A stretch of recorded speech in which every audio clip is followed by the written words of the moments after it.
All right. So we're going to, we're the Reds are the home team, so they can go first. And we have about 5 minutes of question. If we don't get through them all, that's okay. Just again, remember that you're reading the word for word. Right. And then the other side can respond. If you don't, not everybody has to respond to every question. If you have nothing to add, that's fine. You can ask follow-ups, but you're staying in the questioning mode rather than the arguing. You're wrong about that. Okay. So you want to start with? I'll start. Okay, very first question. How do your views on human nature affect your views on public policy? On what policy? Public policy. So read it again. How do your views on human nature affect your views on public policy? I'll go first. Please.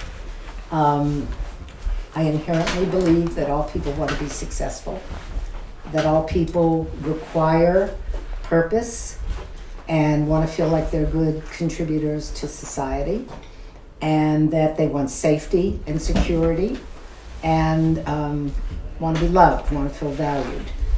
And so I think that for me, the policies that we as a country put in place should enable everybody to be able to have those kinds of worthwhile feelings, so that somebody who starts at a disadvantage may need a little bit of help in order to recognize those very basic human needs that we have.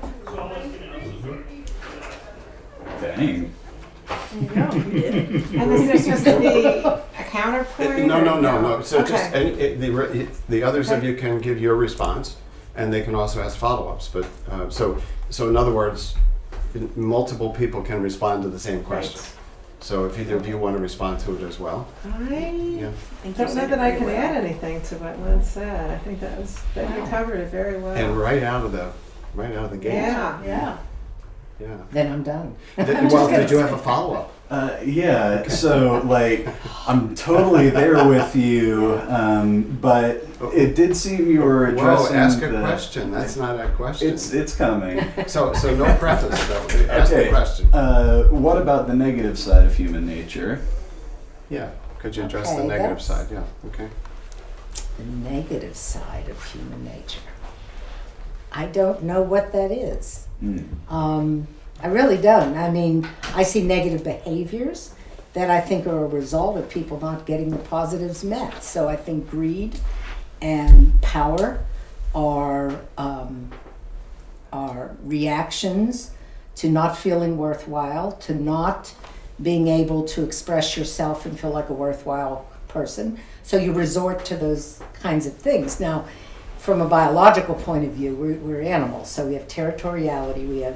There are certain traits that we have which get us into trouble. But I think meeting human needs kind of, for me, erases those kind of things from having to happen. I might have to go sit over there. Well, I can add. Yeah. I have to say I'm usually pretty optimistic, and I share Lynn's perspective for the most part.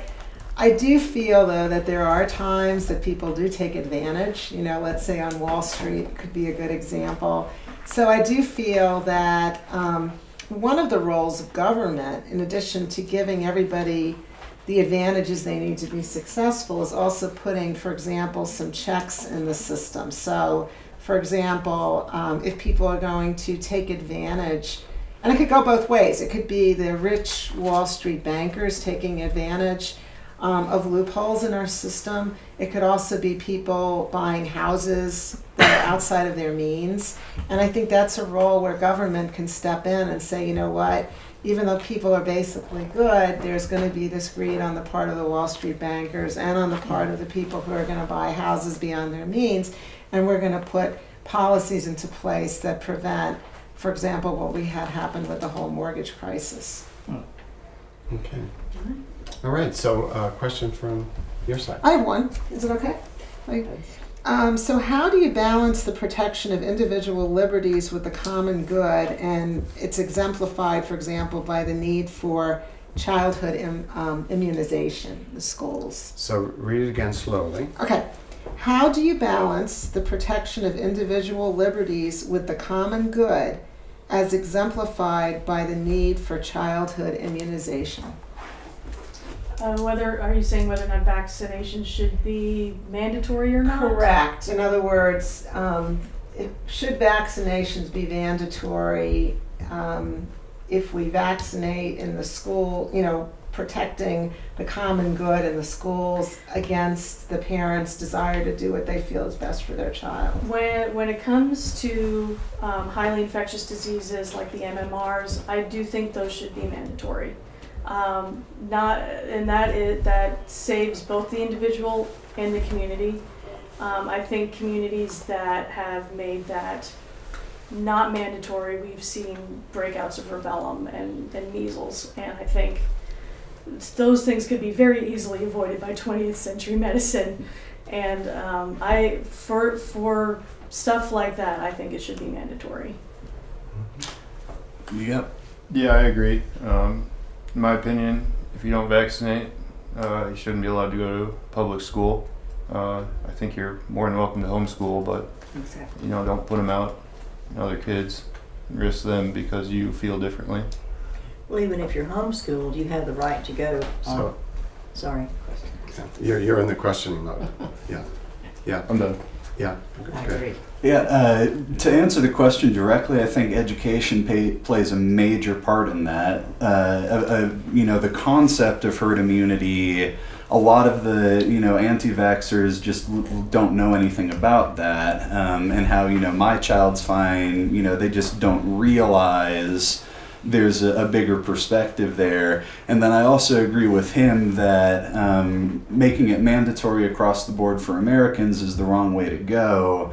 But it's the government is well within its rights in public services to set conditions for participation in the public services. So, you must vaccinate your kids. That's a problem. You must vaccinate your kids if you wish to take advantage of the public school system. Mm-hmm. That sits fine with me. Yeah. And then I guess a follow-up question would be, how would you convince one of your fellow Reds that vaccination of their children does not interfere with their rights to individual liberty? Well, if it's not mandated because you're a citizen of America, but mandated because you wish to voluntarily participate in a particular service, I don't think there needs to be too much more explaining on that end. But could I withhold my taxes, a part of which goes to public education, if I choose not to take? That's not what the social contract is. Okay. We elect our representatives, and whether or not you voted for the guy that won, those are the policies. Mhm. Okay. Yeah, okay. So, a question from the Reds.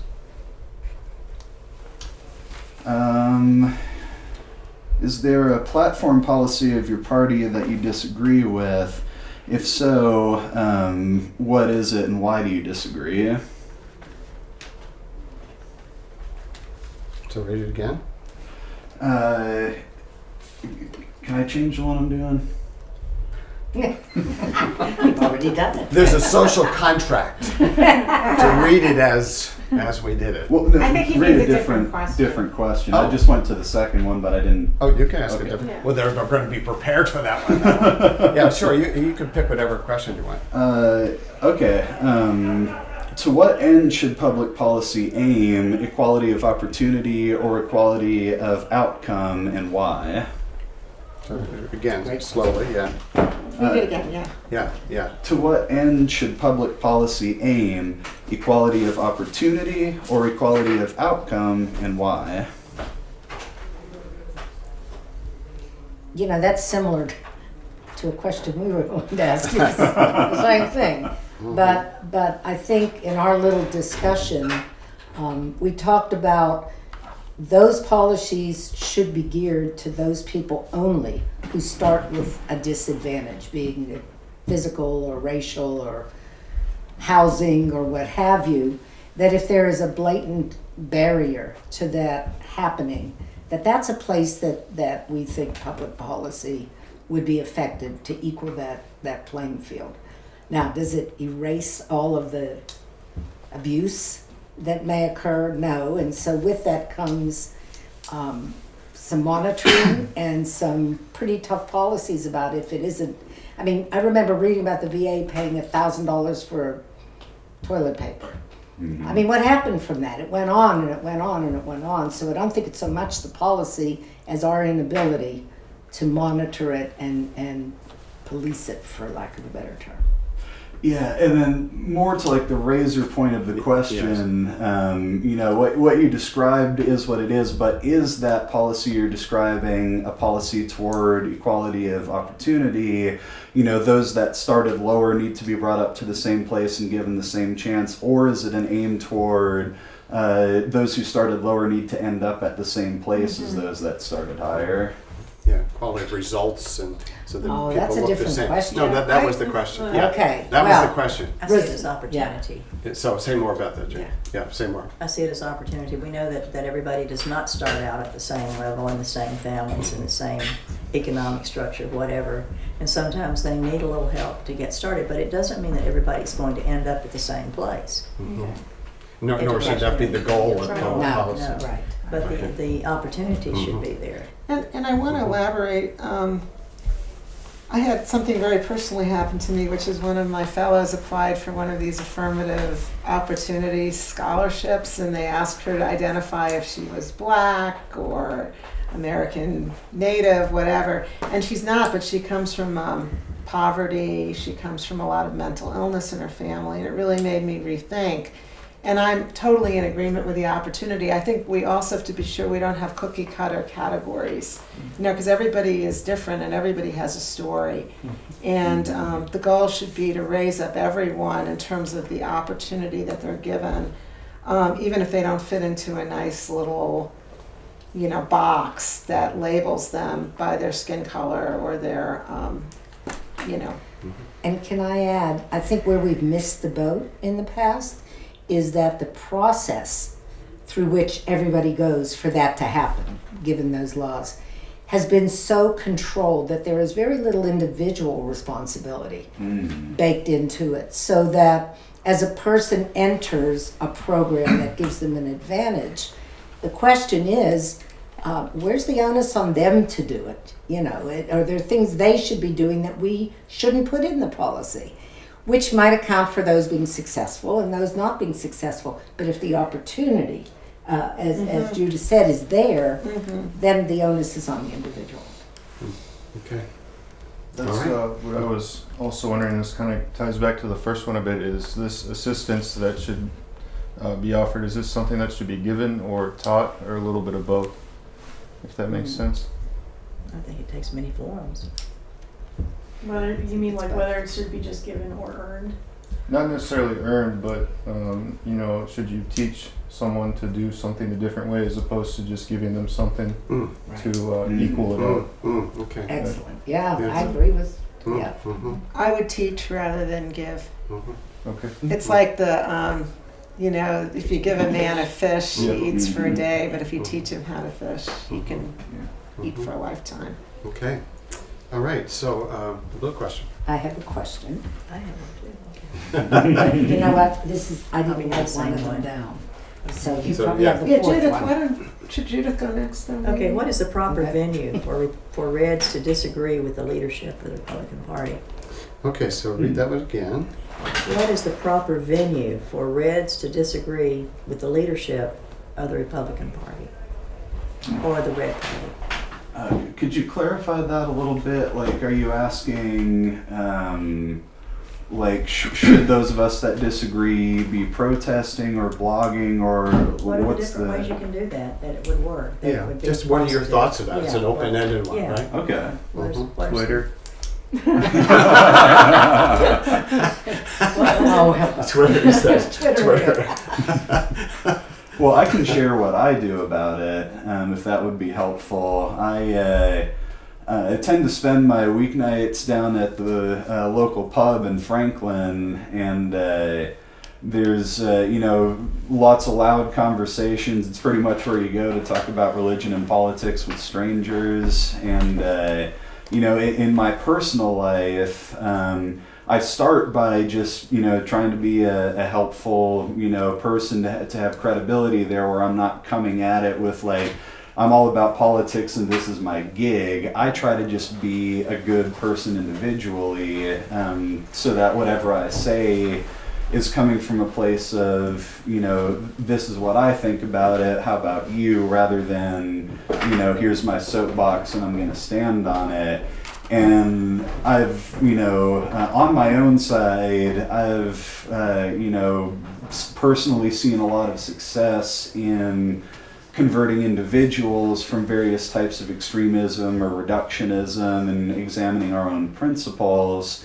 And if enough people, if we reach a critical mass of those that are willing to examine their own side and talk about it honestly with other people, I believe that the leadership that we elect will reflect those changes in our personal views and in our, our own desire to want to do good and not to just be a team player.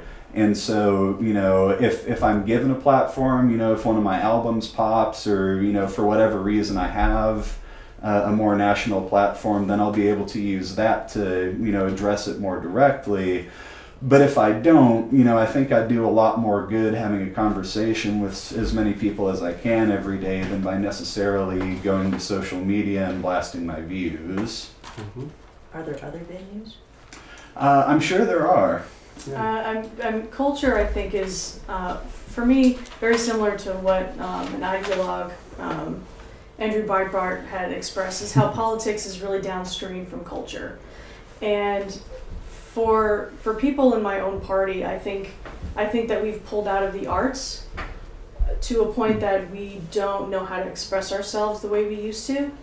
And us being able to not just blog, but even feel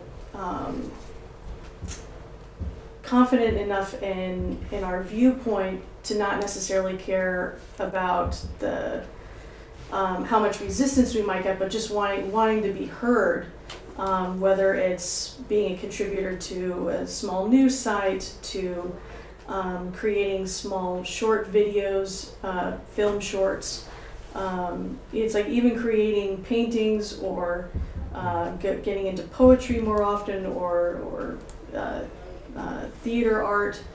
I think if we felt more confident in interjecting ourselves into the arts, would be an easier way for us to change the way our own party thinks about a particular policy or a particular viewpoint. I think the more we're able to spread our ideas wider, gives them the opportunity to see that there's a lot more differing viewpoints. You have Can any I thoughts? ask a follow-up question? Sure, I wanted to see if John has anything to add on this. Nothing in particular other than actually conversing with people. I don't, for example, I don't think if something is recorded, it's hard to, interpret that in a way. I guess what I'm trying to say is if you can actually go back and forth with someone as opposed to just interpreting what has been said, especially with, online and stuff, when someone's typing, it can be perceived much differently based on what you, feel about that person as opposed to what they actually mean. So I don't know if that's entirely relevant, but Sure sounds it. Yeah, follow up. Yeah. Do you think that protests, like the Women's March and like assembling outside of the congressmen, the senators' offices on West End Avenue with signs, do you think that those are viable ways to show your party or your elected leaders what your feelings are? And if not, what would be a better way for Blues to do it? They're blues or reds? Pardon? Red. Oh, Reds. Reds, I'm sorry. Reds. See, the lines are already gone. It's purple.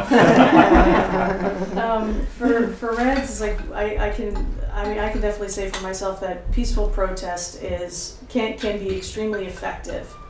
I think even for some on my side of the aisle that may be overly expressive, yelling profanities or blocking off streets or cutting off highways, I don't think are effective. I think it's kind of going back to the squeaky wheel gets all the oil. And sometimes that's not always the best thing. That wheel could be the one that pops off and everything falls apart. But I do think that protest is one. I think there's more. I think there's other, more effective ways that can be quieter. Well, not necessarily quieter, but easier to hear.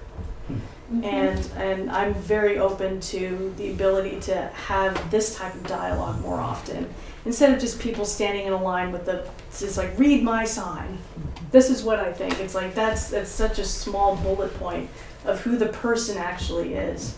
And I think this is way more effective than just standing in a line and expecting everyone to agree with you.